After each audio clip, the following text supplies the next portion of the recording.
परिस्थिती बदलली नाही तरी मन शांत होऊ शकते. फक्त एक विश्वास हवा. सर्व करता राम. जीवनात अनेकदा आपल्या मनाप्रमाणे गोष्टी घडत नाहीत. पण जे काही घडते ते परमेश्वराच्या इच्छेनेच घडते. हा दृढ विश्वास ठेवला की मनाला खरे समाधान मिळते. सुख असो वा दुःख, मान असो वा अपमान, प्रत्येक परिस्थितीत माझे हित रामाच्या हाती आहे असे मानून शांत राहावे. समाधान दुसऱ्यांकडून मिळत नाही, ते ईश्वरावरच्या विश्वासातून आणि शरणागतीतून मिळते. मी माझेपणा रामार्पण करून ज्या स्थितीत राम ठेवील त्यात आनंदाने राहणे हेच खरे साधन आहे.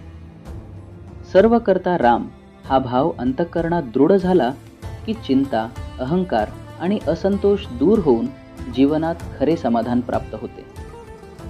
ईश्वरावर पूर्ण विश्वास ठेवा.